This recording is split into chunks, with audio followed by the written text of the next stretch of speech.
Hafenu Shalom Alaihim. Halo, apa kabar anak-anak? Semua sehat? Semua diberkati Tuhan ya. Nah, saat ini kelas 2 sudah pelajaran yang ketiga. Bu Maya akan melanjutkan pelajaran yang kemarin. Mengenai apa kemarin? Pelajarannya saling mengasihi anggota keluarga. Sebelum belajar, kita berdoa terlebih dahulu ya. Terima kasih Tuhan Yesus untuk berkat-Mu. Kami mau belajar Tuhan, bimbing kami, berikan kami kecerdasan dan kepintaran Tuhan. Berikan kami pengertian dan hikmat-Mu supaya kami bisa belajar mengenai firman-Mu dan melakukan firman-Mu. Berkati Roh Kudus-Mu Tuhan supaya membimbing kami dalam belajar. Dalam nama Yesus, haleluya, amin. Nah anak-anak, kemarin kita belajar mengenai apa yang terakhir? Mengenai 12 anak Yakub. Masih ingat 12 anak Yakub siapa saja? Ya sebutkan. Ya, ada Ruben, Simeon, Lewi, Yehuda, Isakar, Zebulon, Dan, Naftali, Gad, Asher, dan Yusuf, Benyamin. Nah, Yakub sangat mengasihi Yusuf dibandingkan anak-anak yang lain. Hal itu membuat ke-10 kakak Yusuf merasa iri hati, kemudian mereka melakukan sesuatu kepada Yusuf. Nah, kita akan melihat video mengenai kisah Yusuf ya bersama dengan saudara-saudaranya. Kita simak video berikut.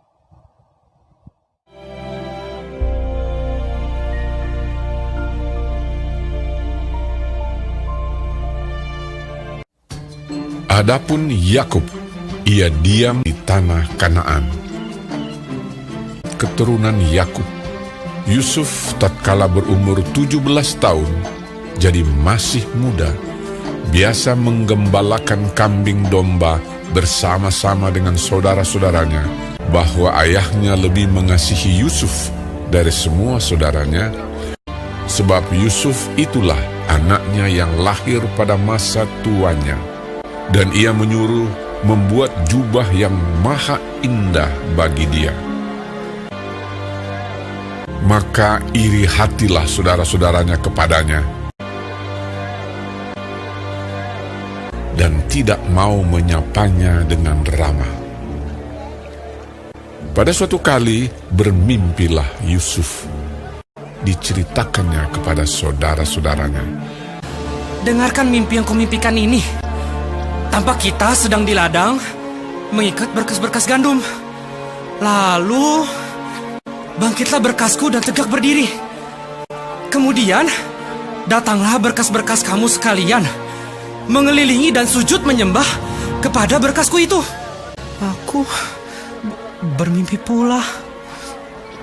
Tampak matahari, bulan, dan 11 bintang sujud menyembah kepadaku. Setelah hal ini diceritakannya kepada ayah dan saudara-saudaranya, maka ia ditegur oleh ayahnya. Mimpi apa mimpimu itu? Masakan aku dan ibumu serta saudara-saudaramu sujud menyembah kepadamu sampai ke tanah. Pada suatu kali, pergilah saudara-saudaranya menggembalakan kambing domba ayahnya dekat Sikem. Maka Yusuf menyusul saudara-saudaranya itu dan didapatinyalah mereka di Dotan. Dari jauh ia telah kelihatan kepada mereka. Tetapi sebelum ia dekat pada mereka, mereka telah bermufakat mencari daya upaya untuk membunuhnya. Ketika Ruben mendengar hal ini, sebab itu katanya, Janganlah kita bunuh dia. ia ingin melepaskan Yusuf dari tangan mereka. Baru saja Yusuf sampai kepada saudara-saudaranya, mereka pun menanggalkan jubah Yusuf, jubah maha indah yang dipakainya itu. Dan mereka membawa dia dan melemparkan dia ke dalam sumur. Sumur itu kosong, tidak berair. Yusuf diangkat ke atas dari dalam sumur itu, kemudian dijual kepada orang Ismail itu dengan harga 20 shikal perak. Lalu Yusuf dibawa mereka ke Mesir. Ketika Ruben kembali ke sumur itu, maksudnya hendak melepaskan Yusuf dari tangan mereka dan membawanya kembali kepada ayahnya. Ternyata Yusuf tidak ada lagi di dalamnya. Lalu dikoyakkannyalah lah bajunya, katanya, Anak itu tidak ada lagi. Kemanakah aku ini? Kemudian mereka mengambil jubah Yusuf dan menyembelih seekor kambing, lalu mencelupkan jubah itu ke dalam darahnya. Jubah maha indah itu mereka suruh antarkan kepada ayah mereka. Ketika Yakub memeriksa jubah itu, ia berkata, Ini jubah anakku. Binatang buas telah memakannya. Demikianlah Yusuf ditangisi oleh ayahnya. Dan berkabunglah ia berhari-hari lamanya. Adapun Yusuf, ia dijual oleh orang Midian itu ke Mesir, kepada Potifar, seorang pegawai istana Fir'aun.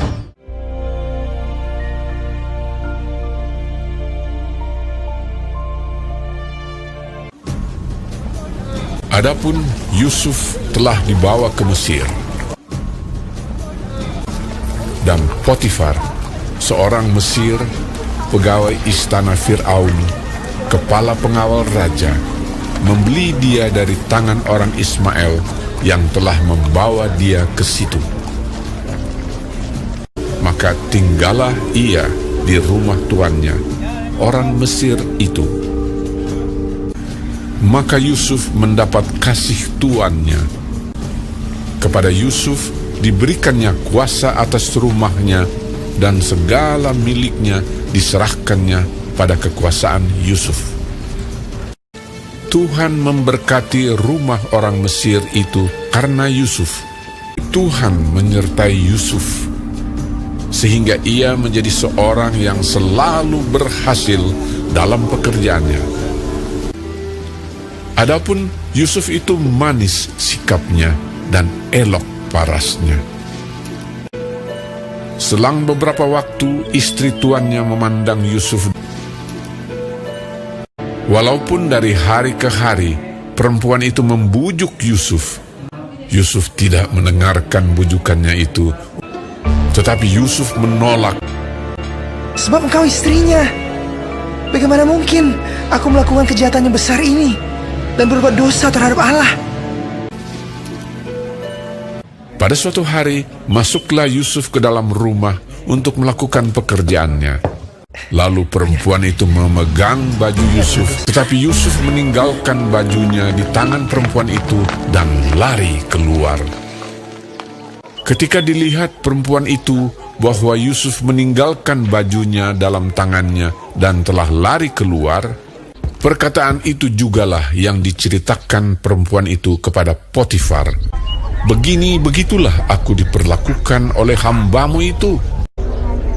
Baru saja didengar oleh tuannya perkataan yang diceritakan istrinya kepadanya, maka bangkitlah amarahnya. Lalu Yusuf ditangkap oleh tuannya dan dimasukkan ke dalam penjara, tempat tahanan-tahanan raja dikurung. Demikianlah Yusuf dipenjarakan di sana. Tetapi Tuhan menyertai Yusuf dan melimpahkan kasih setianya kepadanya, dan membuat Yusuf kesayangan bagi kepala penjara itu. Sebab itu kepala penjara mempercayakan semua tahanan dalam penjara itu kepada Yusuf, dan segala pekerjaan yang harus dilakukan di situ dialah yang mengurusnya. Karena Tuhan menyertai dia, dan apa yang dikerjakannya dibuat Tuhan berhasil.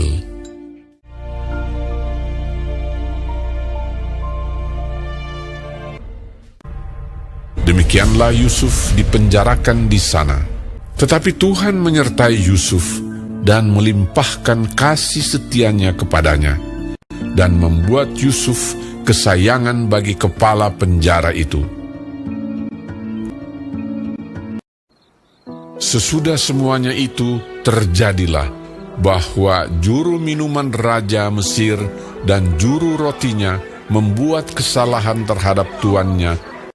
Maka murkalah Fir'aun kepada kedua pegawai istananya, kepala juru minuman dan kepala juru roti itu, dalam penjara tempat Yusuf dikurung. Demikianlah mereka ditahan beberapa waktu lamanya. Pada suatu kali bermimpilah mereka keduanya, baik juru minuman maupun juru roti Raja Mesir yang ditahan dalam penjara itu. Ketika pada waktu pagi Yusuf datang kepada mereka, segera dilihatnya bahwa mereka bersusah hati. Kami bermimpi, tetapi tidak ada orang yang dapat mengartikannya. Lalu kata Yusuf kepada mereka, Bukankah Allah yang menerangkan arti mimpi? Ceritakanlah kiranya mimpimu itu kepadaku. Kemudian juru minuman itu menceritakan mimpinya kepada Yusuf. Katanya, Dalam mimpiku itu, tampak ada pohon anggur di depanku. Pohon anggur itu ada 3 carangnya. Buah anggur itu kuambil, lalu kuperas ke dalam piala Firaun. Kemudian kusampaikan piala itu ke tangan Firaun. kata Yusuf kepadanya, Beginilah arti mimpi itu. Ketiga carang itu artinya 3 hari. Dalam 3 hari ini, Firaun akan meninggikan engkau dan mengembalikan engkau ke dalam pangkatmu yang dahulu. Dan engkau akan menyampaikan piala ke tangan Firaun seperti dahulu kala. Tetapi ingatlah kepadaku, apabila keadaanmu telah baik nanti, tunjukkanlah terima kasihmu kepadaku dengan menceritakan hal ikhwalku kepada Firaun. Dan tolonglah keluarkan aku dari rumah ini. kepala juru roti, berkatalah ia kepadanya, Aku pun bermimpi juga. Tampak aku menjunjung 3 bakul berisi penganan. Ada berbagai-bagai makanan untuk Fir'aun. Tetapi burung-burung memakannya dari dalam bakul yang di atas kepalaku. Yusuf menjawab, Beginilah arti mimpi itu. Dalam 3 hari ini, Firaun akan meninggikan engkau dan menggantung engkau pada sebuah tiang, dan burung-burung akan memakan dagingmu dari tubuhmu. dan terjadilah pada hari ketiga, hari kelahiran Fir'aun, maka Fir'aun mengadakan perjamuan untuk semua pegawainya. Kepala juru minuman itu dikembalikannya ke dalam jabatannya, sehingga ia menyampaikan pula piala ke tangan Fir'aun. Tetapi kepala juru roti itu digantungnya, seperti yang ditakdirkan Yusuf kepada mereka. Tetapi Yusuf tidaklah diingat oleh kepala juru minuman itu, melainkan dilupakannya.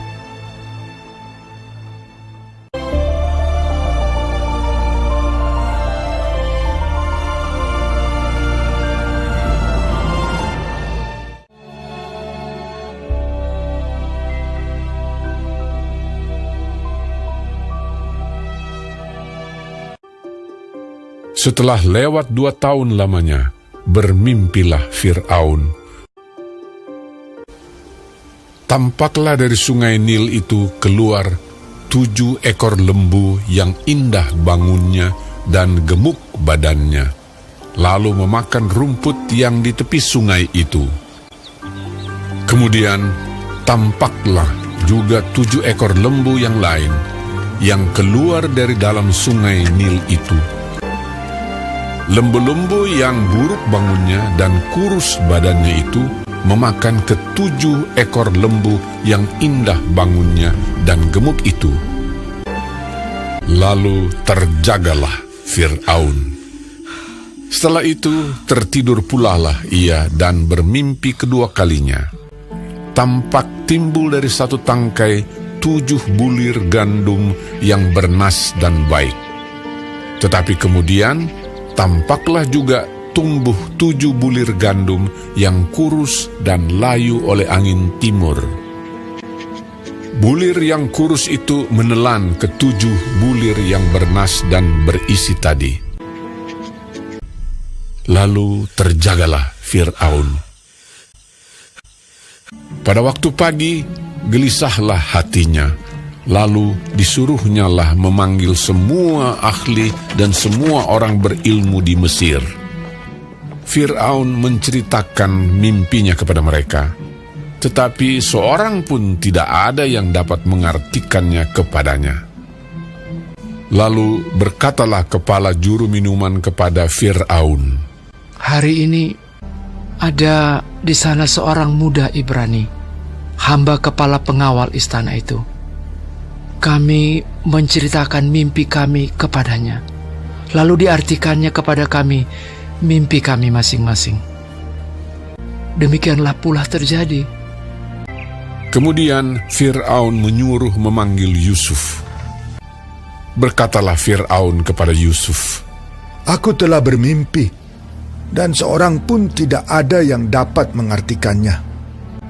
Tetapi telah kudengar tentang engkau.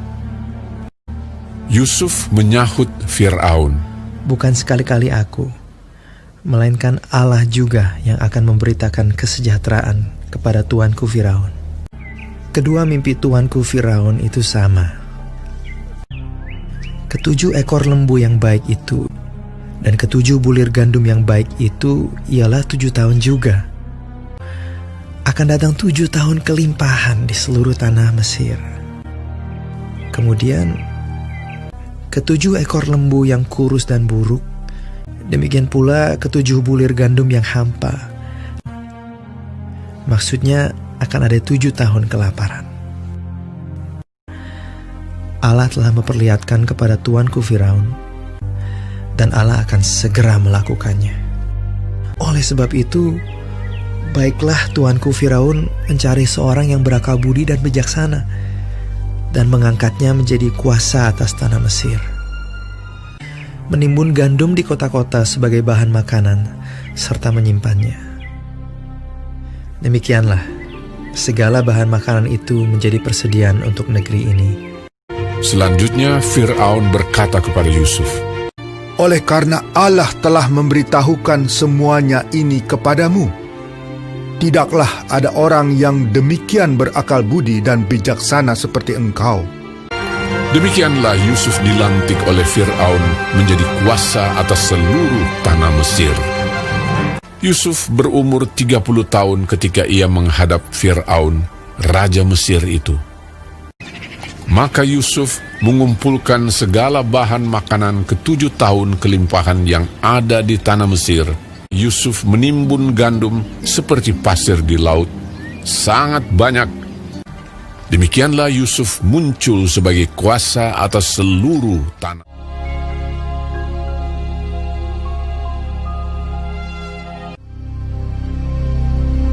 Hebat sekali kelaparan di negeri itu. Dan setelah gandum yang dibawa mereka dari Mesir habis dimakan, berkatalah ayah mereka, Pergilah pula membeli sedikit bahan makanan untuk kita. Lalu Yehuda menjawabnya, Orang itu telah memperingatkan kami dengan sungguh-sungguh. Jika engkau mau biarkan adik kami pergi bersama-sama dengan kami, maka kami mau pergi ke sana dan membeli bahan makanan bagimu, supaya kita tetap hidup dan jangan mati. Ayah mereka berkata kepadanya, Jika demikian, ambillah hasil yang terbaik dari negeri ini, dan bawalah uang 2 kali lipat banyaknya. Beserta Benyamin juga, mereka bersiap dan pergi ke Mesir. Ketika Yusuf melihat Benyamin bersama-sama dengan mereka, lalu segeralah Yusuf pergi dari situ, sebab hatinya sangat terharu merindukan adiknya itu. Ia masuk ke dalam kamar, lalu menangis di situ. Berkatalah ia kepada kepala rumahnya, Bawalah orang-orang ini ke dalam rumah, sebab orang-orang ini akan makan bersama-sama dengan aku. Setelah orang itu membawa mereka ke dalam rumah Yusuf, lalu minumlah mereka dan bersukaria bersama-sama dengan dia.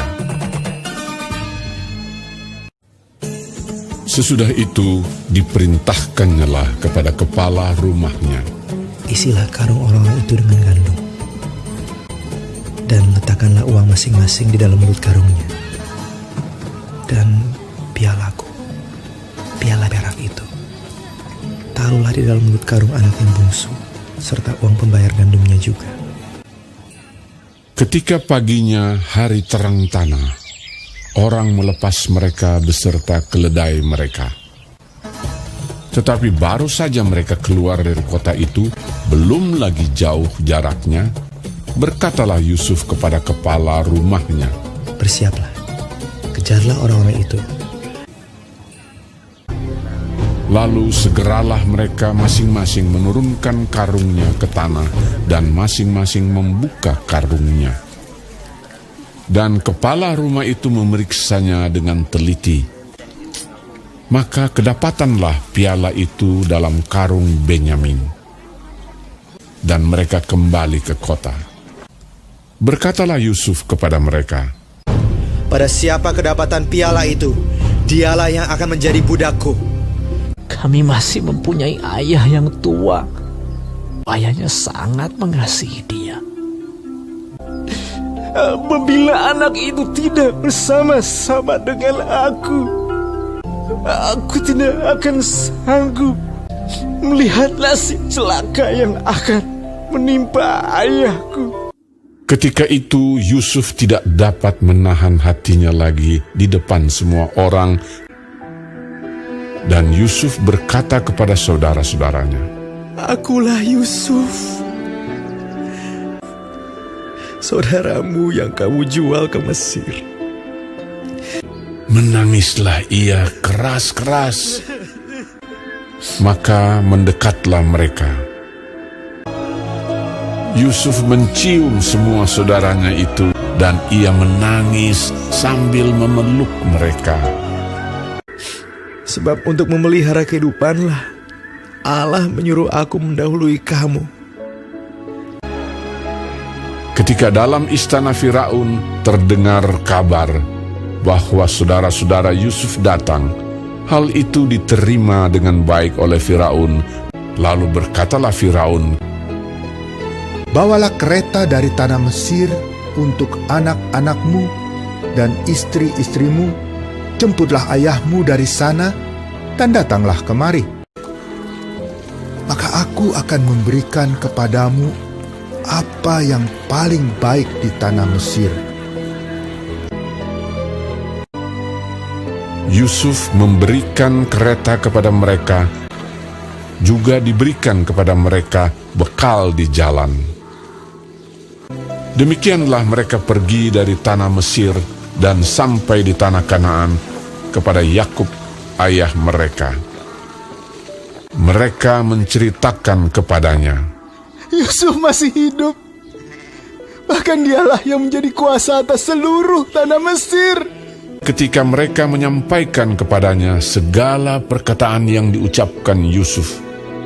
Dan ketika dilihatnya kereta yang dikirim oleh Yusuf untuk menjemputnya, maka bangkitlah kembali semangat Yakub, ayah mereka itu. Anakku Yusuf masih hidup.